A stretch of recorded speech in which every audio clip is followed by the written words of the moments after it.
오늘 본문은 누가복음 6장 46절에서 49절입니다.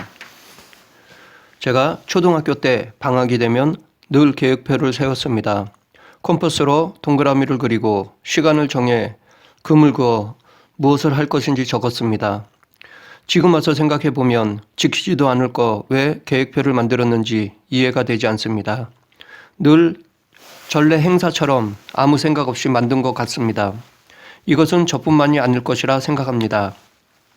그런데 공통적으로 웃긴 것은 대부분의 아이들이 평소에는 늦잠 자면서 방학 때 꼭 6시에 기상하는 것으로 정하고 평소에 공부하지 않은데도 하루에 2시간씩 그것도 아침 저녁으로 공부 시간을 넣습니다.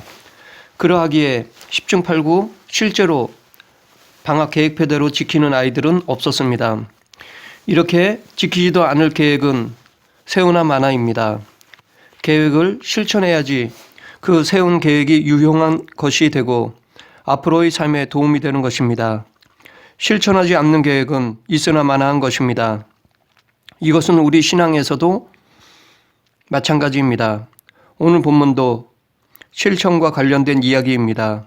먼저 말씀을 듣고 실천하는 자와 실천하지 않는 자에 대해 살펴보겠습니다. 그리고 실천의 중요함을 알아보겠습니다. 먼저 46절 47절 너희는 나를 불러 주여 주여 하면서도 어찌하여 내가 말하는 것을 행하지 아니하느냐. 내게 나와 내 말을 듣고 행하는 자마다 누구와 같을 것을 너에게 보이리라. 여기서 주여 주여 하는 것은 하나님을 찾는 것, 하나님을 믿는 것을 의미합니다. 다시 말해 신앙생활을 하는 것으로 볼 수 있습니다. 예수님은 신앙생활을 한다면서 즉 하나님을 믿는다면서 행하지 않는 자를 책망하십니다. 그리고 47절에서 올바른 신앙생활이란 무엇인지를 말씀하십니다. 올바른 신앙생활이란 첫째, 내게 나와 예수님께 나오는 것입니다. 이것은 말씀을 듣는 처소인 교회에 나오는 것을 말합니다. 더 정확히 말해 예배 드리는 처소에 나오는 것입니다. 우리는 예배를 통해 하나님께 나아갈 수 있습니다. 그렇기 때문에 신앙생활의 시작은 예배를 드리는 곳에 나아가는 것입니다. 그런데 이것은 꼭 교회 건물에만 한정해서는 안 됩니다. 교회란 예배 드리는 공동체를 의미합니다. 즉 함께 예배 드리는 모임을 의미합니다. 물론 예배는 혼자서도 드릴 수 있지만 모여서 하나님께 예배 드리는 곳은 어디나 교회가 될 수 있습니다. 그렇기 때문에 신앙생활의 첫 번째 단계는 예수님을 믿는 공동체에 함께하는 것입니다. 둘째, 내 말을 듣고 예수님의 말씀을 듣는 것입니다. 이것은 예배를 통해 말씀을 듣는 것을 말합니다. 우리는 설교나 성경 공부를 통해서 말씀의 의미를 더 알 수 있습니다. 물론 지금은 많은 신학 서적과 미디어를 통해 성경에 대한 정보들을 쉽게 접할 수 있고 배울 수 있습니다. 어떤 방식으로든 우리는 성경 말씀의 의미를 알아가야 합니다. 그렇기 때문에 신앙생활의 두 번째 단계는 말씀을 듣고 하나님의 뜻을 아는 것입니다. 셋째, 행하는 자, 실천하는 것입니다. 이것은 듣고 깨달은 말씀을 각자 자기의 삶 속에 실천하는 것입니다. 구체적인 상황 속에서 하나님의 말씀을 적용하고 실천하는 것입니다. 그렇기 때문에 신앙생활의 세 번째 단계는 말씀을 적용하고 실천하는 것입니다. 그 적용으로 인해 발생되는 결과가 생기는데 그 결과가 우리의 신앙생활의 열매입니다. 그렇기 때문에 신앙생활의 완성은 깨달은 말씀을 행함으로 열매를 맺는 것입니다. 예수님께서도 마지막 때는 열매를 보시고 판단하신다고 말씀하셨습니다. 열매가 없는 나무는 찍혀 불에 넣어지듯이 열매 없는 자는 심판을 받습니다. 그뿐 아니라 열매를 맺어도 하나님의 뜻에 합당치 않은 열매를 맺으면 심판을 받습니다. 그런데 여기서 말하는 행하는 것은 마지못해 억지로 하는 것이 아닙니다. 즉 굴종이 아니라 순종입니다. 일상행위처럼 자연스럽게 하는 것입니다. 자연스럽게 하는 것은 즐겨내는 것을 말합니다. 즐겨내는 것은 기쁘게 하는 것을 의미합니다. 그 자체를 기쁨으로 여기는 것입니다.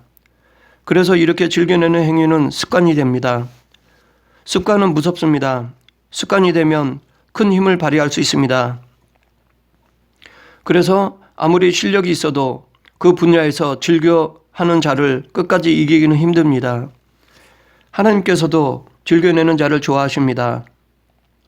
각각 마음에 정한 대로 할 것이요 인색함으로나 억지로 하지 말지니 하나님은 즐겨내는 자를 사랑하시느니라. 말씀에 대한 순종은 그리스도인에게는 자연스러운 것입니다. 더 나아가 그런 삶 자체가 의무가 아닌 습관이 되어 기쁨으로 자연스럽게 흘러나와야 하는 것입니다. 이것이 진정한 하나님이 원하시는 순종입니다. 계속해서 예수님은 말씀을 듣고 실천하는 자와 실천하지 않는 자를 비유로 말씀하셨습니다. 먼저 듣고 행하는 자에 대해 살펴보면 48절 집을 짓되 깊이 파고 주철을 반석 위에 놓은 사람과 같으니 큰 물이 나서 탕류가 그 집에 부딪히되 잘 지어졌기 때문에 능히 요동하지 못하게 하였거니와. 말씀을 듣고 행하는 자는 집을 지을 때 기초를 반석 위에 놓은 사람과 같습니다. 반석 위에 지은 집은 홍수가 나서 큰 급류가 그 집에 부딪혀도 흔들리지 않습니다. 이처럼 말씀을 듣고 실천하는 자는 뜻하지 않는 고난이 와도 흔들리지 않습니다. 이러한 사람은 어떠한 경우에도 신앙을 버리지 않습니다. 고난이나 핍박에서도 믿음을 잃지 않습니다. 이렇게 반석 위에 지은 집이 흔들리지 않는 이유는 반석은 아무리 강한 급류에도 쓸려가지 않고 튼튼하게 기초를 붙잡아 주기 때문입니다. 이처럼 말씀을 듣고 실천하는 자는 아무리 강한 고난이 와도 반석 되시는 하나님께서 붙잡아 주시기 때문에 흔들리지 않습니다. 즉 내가 강해서가 아니라 강하신 하나님께서 붙잡아 주시기 때문에 이겨내는 것입니다. 이 세상이나 저 세상에서 하나님 손에 붙잡힌 우리를 강제로 빼앗을 존재는 아무도 없습니다. 하나님 손에 붙잡히면 어떤 고난이 와도 쓰러지지 않습니다.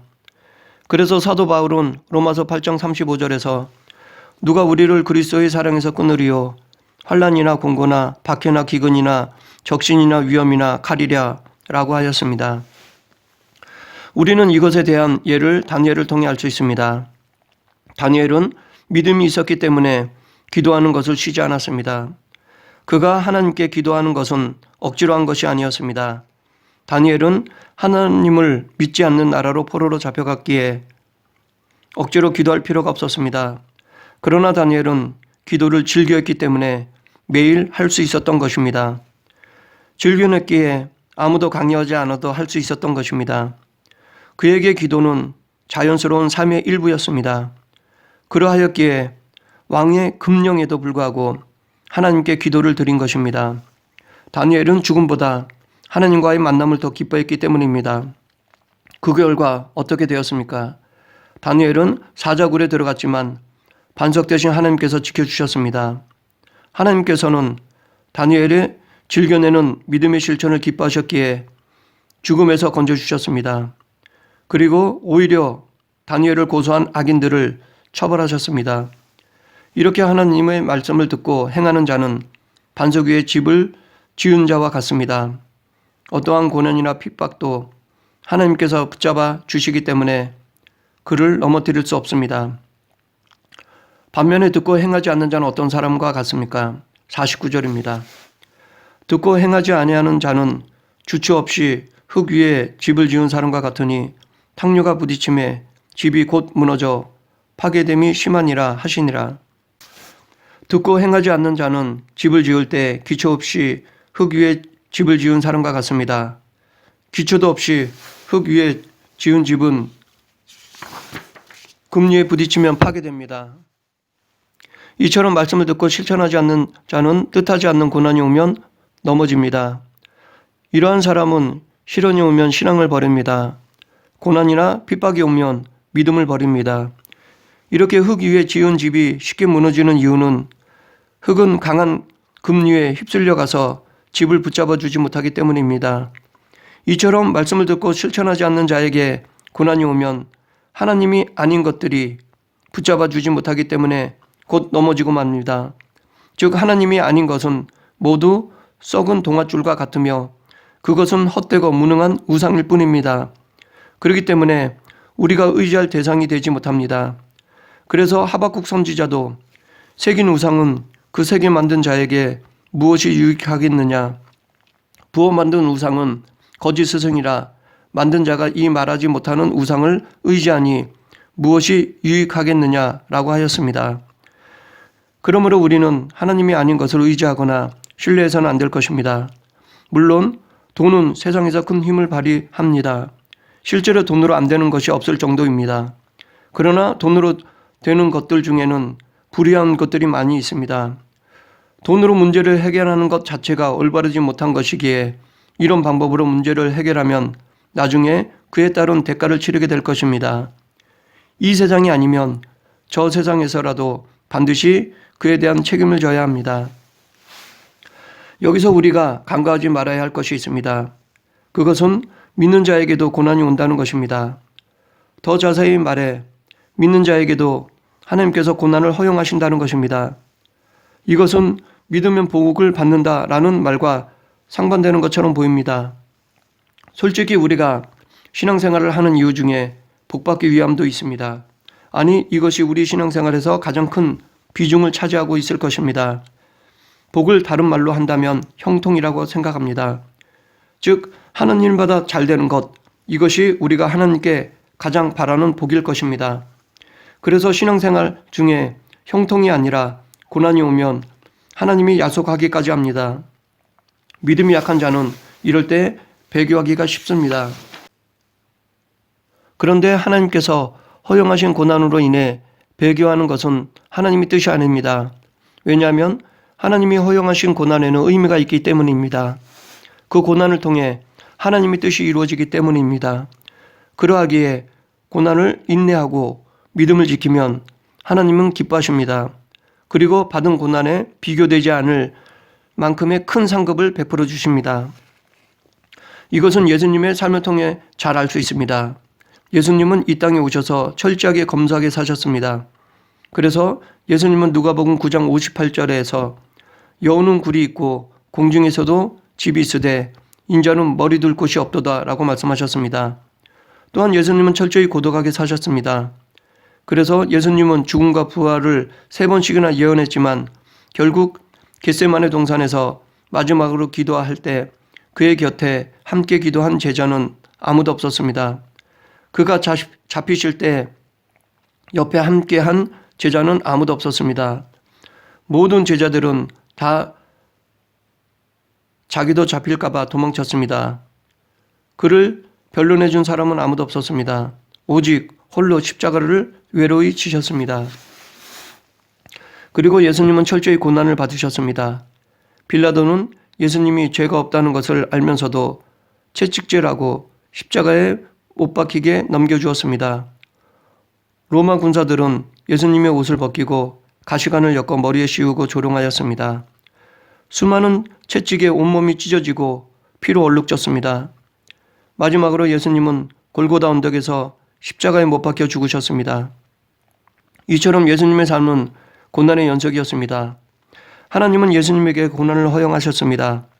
하나님이 허용하신 고난을 통해 예수님은 하나님의 뜻인 구원을 완성하셨습니다. 이와 같이 고난은 하나님의 큰 뜻을 이루는 방법 중에 하나입니다. 그렇기 때문에 하나님이 주시는 고난은 믿는 자에게 유익입니다. 하지만 고난은 자기 죄로 인한 징계로 올 수도 있습니다. 그런데 이것마저도 정작 우리에게는 유익입니다. 왜냐하면 죄로 인한 징계는 다시 회복시키고자 하신 하나님의 반응이시기 때문입니다. 그러므로 회개시켜 다시 당신의 자녀로 삼기 위한 것입니다. 그러므로 어떤 고난이든 성도에게는 유익한 것입니다. 또한 이 고난의 유익은 제자들을 통해서도 알 수 있습니다. 제자들은 예수님과 함께 배를 타고 갈릴리 호수를 건넜습니다. 그런데 갑자기 큰 광풍이 일어나 배에 물이 들어왔습니다. 제자들은 많은 수고를 했지만 상황은 점점 위험해졌습니다. 그러자 제자들은 배에서 주무시는 예수님을 깨웠습니다. 그리고 선생님이여 우리가 죽게 된 것을 돌보지 아니하시나이까 라고 하였습니다. 이때 예수님께서 일어나셔서 바람을 꾸짖으셨습니다. 그러니까 바람이 그치고 물은 잔잔해졌습니다. 만약 우리가 원하는 형통의 개념대로라면 제자들에게 이러한 고난이 아예 없거나 아니면 배가 공중으로 부양되어 아무 어려움 없이 고난으로부터 벗어나야 할 것입니다. 그러나 제자들은 예수님과 함께 있었지만 고난이 닥쳤습니다. 죽음의 위험으로 인해 많은 수고와 노력도 했습니다. 제자들은 고난을 겪었지만 그 고난을 통해 예수님께서 하나님의 아들 되심을 보았습니다. 이처럼 하나님께서 광풍이라는 어려움을 허용하신 것은 그 사건을 통해 하나님의 뜻을 깨닫게 하시고자 함이었습니다. 그렇기 때문에 고난은 헛된 것이 아닙니다. 이뿐만이 아니라 욥을 통해 우리는 고난의 허용의 유익을 더 잘 알 수 있습니다. 하나님은 사탄을 꼬드겨 아무 죄 없는 욥을 시험케 하셨습니다. 그것도 2번씩이나 허용하셨습니다. 인간적으로 이해하지 못할 고난을 욥에게 허용하신 것입니다. 그 결과 어떻게 되었습니까? 고난을 통해 욥의 믿음이 더 성숙해졌습니다. 그래서 욥은 욥기 42장 5절에서 내가 주께 대하여 귀로 듣기만 하였사오나 이제는 눈으로 주를 배움나이다 라고 고백하였습니다. 그리고 하나님께서는 욥에게 갑절의 은혜를 베풀어 주셨습니다. 욥이 그의 친구들을 위하여 기도할 때 여호와께서 욥의 공경을 돌이키시고 여호와께서 욥에게 이전의 모든 소유보다 갑전이라 주신지라. 이와 같이 고난을 통해 하나님은 큰 복을 예비해 두십니다. 그렇기 때문에 성도에게 고난은 위장된 복이라 할 수 있습니다. 지금까지 비유를 통해 실천하는 자와 실천하지 않는 자에 대해 살펴보았습니다. 예수님께서 이 비유를 하신 것은 결국 실천이 중요하기 때문입니다. 이 중요함은 예수님뿐 아니라 바울과 야고보 사도의 서신에서도 발견할 수 있습니다. 그러므로 믿음은 들음에서 나며 들음은 그리스도의 말씀으로 말미암느니라. 바울은 듣는 것이 믿음의 시작이라고 말했습니다. 그런데 들음은 믿음의 시작일 뿐이지 완성이 아닙니다. 실천이 있어야 합니다. 실천이 없으면 그 믿음은 온전치 못하기 때문입니다. 그래서 야고보 사도는 야고보서 2장 22절에서 내가 보거니와 믿음이 그의 행함과 함께 일하고 행함으로 믿음이 온전하게 되었느니라고 하였습니다. 그에 앞서 야고보서 2장 17절에서는 이와 같이 행함이 없는 믿음은 그 자체가 죽은 것이라고까지 말하였습니다. 그러므로 믿음이란 말씀을 듣고 실천하는 것입니다. 그런데 말씀이 실천으로 나아가기 위해서는 반드시 거쳐야 할 곳이 있습니다. 즉 머리에서 팔다리로 옮겨지기 위해서 반드시 거쳐야 할 곳이 있다는 것입니다. 그곳은 가슴입니다. 다시 말해 기도입니다. 말씀은 기도를 거쳐야 온전히 실천될 수 있습니다. 만약 말씀이 기도를 거치지 않는다면 그것은 자기의 의를 내세우는 율법적 행위가 될 수 있습니다. 이런 행위의 대표적인 사람들이 서기관과 바리새인들이었습니다. 그들의 머리에는 하나님이 주신 율법으로 가득 차 있었기 때문에 비록 그들이 그것을 행했지만 그로 인해 그들은 자기의 의를 내세웠습니다. 자기의 의를 내세워 다른 사람들을 정죄하였습니다. 그래서 사람들을 죄인으로 만들었습니다. 반면에 말씀이 가슴을 거치면 기도를 통하면 순종이 자기의 힘으로 하는 것이 아님을 인정합니다. 내 믿음이 하나님의 은혜임을 알게 됩니다. 그래서 기도를 통한 실천은 예수님을 드러내는 사랑의 행위가 됩니다. 그러므로 믿음은 차가운 머리로 깨달은 말씀이 뜨거운 가슴으로 드리는 기도를 거쳐 팔다리로 실천되는 것입니다. 그로 인해 열매가 맺히는 것입니다. 말씀을 정리하겠습니다. 말씀을 듣고 행하는 자는 집을 지을 때 기초를 반석 위에 놓은 사람과 같습니다. 반석 위에 기초를 놓고 지은 집은 홍수 때 큰 급류가 그 집에 부딪혀도 흔들리지 않듯이 반석 대신 하나님께서 붙잡아 주시기 때문에 고난이나 역경이 와도 믿음을 잃지 않습니다. 반면에 말씀을 듣고 행하지 않는 자는 집을 지을 때 흙 위에 집을 지은 사람과 같습니다. 흙 위에 지은 집은 작은 급류에도 부딪히면 집이 파괴되듯이 하나님이 아닌 것들은 붙잡아 주지 못하기 때문에 고난이나 역경이 오면 넘어집니다. 이처럼 믿음의 실천은 신앙생활에서 빠져서는 안 될 중요한 것입니다. 믿음은 들음에서 나며 행함으로 온전해집니다. 그러므로 우리의 믿음이 온전해지기 위해서는 들은 말씀을 즐겨 순종해야 할 것입니다. 우리 모두 말씀을 듣는 것으로 끝내는 것이 아니라 순종함으로 온전한 믿음을 이루는 그리스도인이 되길 간절히 축원합니다. 기도하겠습니다. 사랑의 하나님 감사합니다. 저희들이 연약하여 말씀을 알아도 순종하지 못하는 경우가 있습니다. 저희들을 긍휼히 여겨주시고 순종할 수 있는 힘을 허락하여 주시옵소서. 실천으로 말씀의 열매를 맺어 하나님의 영광을 드러내고 더 큰 은혜와 깊은 사랑을 누리는 복된 성도들이 되게 하여 주시옵소서. 예수님 이름으로 기도드립니다. 아멘.